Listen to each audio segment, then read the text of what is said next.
ప్రపంచాన్ని వణికిస్తున్న HMP virus భారత్లోకి enter అయింది.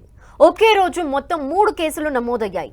ఇవాళ కర్ణాటకలో 2 కేసులు నమోదవ్వగా మరొకటి గుజరాత్లో నమోదైంది. బెంగళూరులోని బాప్టిస్ట్ హాస్పిటల్లో ఈ హెచ్ఎంపీ వైరస్ కేసులు నమోదైనట్టు అధికారులు తెలిపారు. కర్ణాటకలో నమోదైన 2 కేసులు కూడా హెచ్ఎంపీ వైరస్ కేసులేనని Indian Council of Medical Research confirm చేసింది. ఇక గుజరాత్ అహ్మదాబాద్లోని ఓ ప్రైవేట్ ఆసుపత్రిలో 2 ఏళ్ల చిన్నారికి వైరస్ పాజిటివ్గా తేలింది. బెంగళూరులో నమోదైన 2 కేసుల్లో ఒకటి 8 నెలల చిన్నారికి పాజిటివ్ రాగా మరొకరు 3 నెలల చిన్నారికి పాజిటివ్గా నమోదైనట్టు అధికారులు తెలిపారు. అయితే ఈ కేసులు నమోదైన వారి కుటుంబాల్లో అంతర్జాతీయ ట్రావెల్ హిస్టరీ ఏమీ లేదని స్పష్టం చేశారు అధికారులు. అయితే ఈ 2 చిన్నారులు కూడా బ్రోంకోప్ న్యూమోనియాతో బాధపడుతున్నట్టు అధికారులు గుర్తించారు. వైరస్ సోకిన చిన్నారుల్లో ఒకరు కోలుకుని ఆసుపత్రి నుంచి డిశ్చార్జ్ అవ్వగా మరొక చిన్నారి ఆసుపత్రిలో చికిత్స పొందుతోంది. హెచ్ఎంపీ వైరస్ పై స్పందించిన ఆ రాష్ట్ర ముఖ్యమంత్రి సిద్ధరామయ్య వైరస్ వ్యాప్తి చెందకుండా ఉండేందుకు తగిన చర్యలు తీసుకుంటున్నట్టు తెలిపారు. ఆయా శాఖల్ని అప్రమత్తం చేశామన్నారు. వైరస్ వ్యాప్తి చెందకుండా ఉండేందుకు తీసుకోవాల్సిన జాగ్రత్తల్ని ప్రజలకి వివరిస్తున్నామన్నారు. గుజరాత్లోని అహ్మదాబాద్లోని ఓ ప్రైవేట్ ఆసుపత్రిలో 2 ఏళ్ల వయసున్న చిన్నారికి హెచ్ఎంపీ వైరస్ పాజిటివ్ వచ్చినట్టు అక్కడి అధికారులు తెలిపారు. హెచ్ఎంపీ వైరస్ నమోదవ్వడంతో అక్కడి ప్రభుత్వం అలర్ట్ అయింది. ఆరోగ్య శాఖ ఉన్నత స్థాయి సమావేశం నిర్వహించింది. వైరస్ ప్రబలకుండా ఉండేందుకు తగిన చర్యలు తీసుకునేలా ప్రణాళికలు రచిస్తోంది. ప్రపంచాన్ని వణికిస్తున్న హెచ్ఎంపీ వైరస్ దేశంలోకి ఎంటర్ అవ్వడంతో కేంద్రం అప్రమత్తమైంది. అన్ని రాష్ట్రాల్ని అలర్ట్ చేసింది.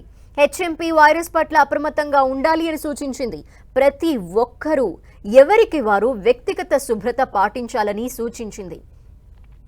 అనుమానాస్పద కేసుల విషయంలో తీసుకోవాల్సిన జాగ్రత్తల్ని వివరించింది. రోగులకు పారాసిటమాల్, యాంటీ హిస్టామైన్లు, బ్రోంకోడైలేటర్లు, దగ్గు సిరప్, మందులతో పాటు ఆక్సిజన్ అందించాలని director general of health services ఆసుపత్రులకు సూచించింది. తొలి హెచ్ఎంపీ వైరస్ కేసు నమోదు కావడంతో వైరాలజిస్టులు సైతం అప్రమత్తమయ్యారు. ఇప్పటికే జపాన్ సహా పలు దేశాల్లో హెచ్ఎంపీవి విస్తరిస్తున్న వేళ భారత్ సహా ప్రపంచ దేశాలన్నీ అలర్ట్ అయ్యాయి. ఆయా దేశాల్లో ప్రజల్ని అలర్ట్ చేస్తున్నాయి. పరిసరాలు పరిశుభ్రంగా ఉంచుకోవాలని హెచ్చరిస్తున్నారు. విదేశాల నుంచి వచ్చే వారికి ప్రత్యేకంగా టెస్టులు చేయాలని ఆదేశించారు అధికారులు.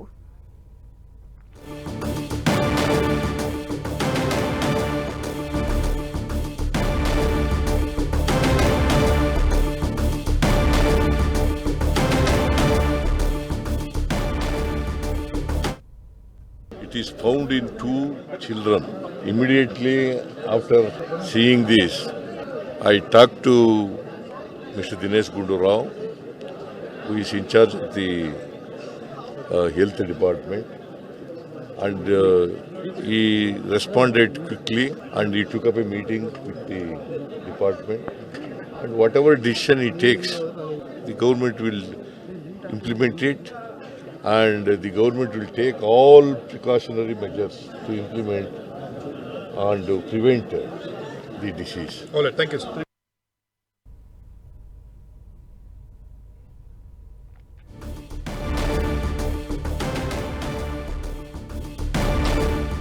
చైనాలో వ్యాపించిన హెచ్ఎంపీ వైరస్ మన దేశంలో కలకలం రేపుతోంది.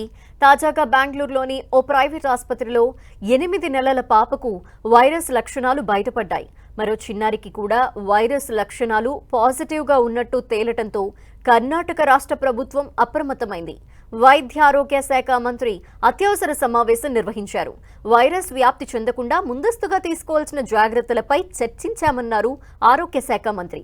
అయితే ఈ కేసులు నమోదైన వారి కుటుంబాల్లో అంతర్జాతీయ ట్రావెల్ హిస్టరీ ఏమీ లేదని స్పష్టం చేశారు. ఇప్పటికే వైరస్ వ్యాప్తి చెందకుండా తీసుకోవాల్సిన జాగ్రత్తలపై గైడ్లైన్స్ ఇచ్చామని చెప్పారు. అయితే ఈ 2 చిన్నారులు కూడా బ్రోంకోప్ న్యూమోనియాతో బాధపడుతున్నట్టు అధికారులు గుర్తించారు. వైరస్ సోకిన చిన్నారుల్లో ఒకరు కోలుకుని ఆసుపత్రి నుంచి డిశ్చార్జ్ అవ్వగా మరొక చిన్నారి ఆసుపత్రిలో చికిత్స పొందుతోంది. got no history of travel. This child, I think, had gone to Tirupati and come back. So there's no history of travel abroad or coming in from some airport or anything like that. So there is no guideline, basic prevention that issues already we've issued, advisory as we've already issued. Guidelines have been, that basic guidelines we've issued.